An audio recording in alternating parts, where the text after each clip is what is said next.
things around, but that comes from getting good picking technique. So from there you can start making a bit more music and playing the major scale a bit more like.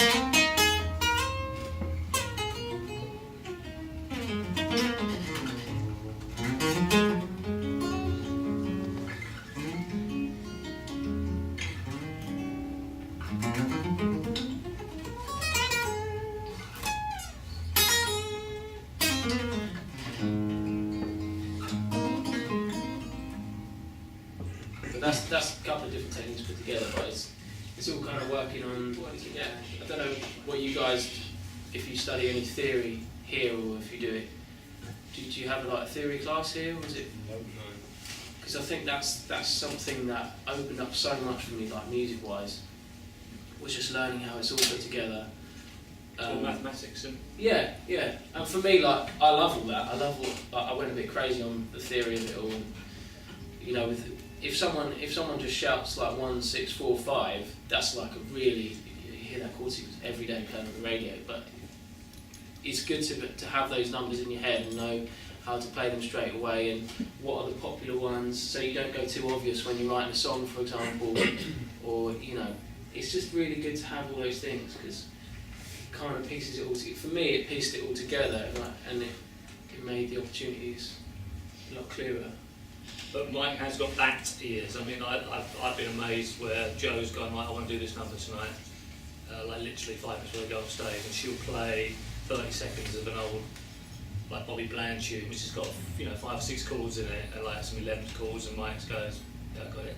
I mean, your ears are just trained to be so acute now. Yeah, practice, yeah. But you just, it's like, I can't get my head around how musicians can just kind of hear a segment of a piece of music. I think the thing I noticed with session players is that what makes a great session player is knowing what not to play.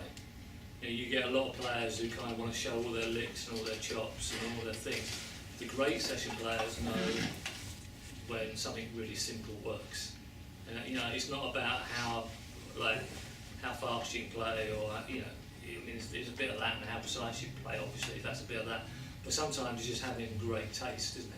It's like there must be times. Yeah, there's like you play next to nothing on some songs probably. There's hundreds of players that can play like 10 times faster than me.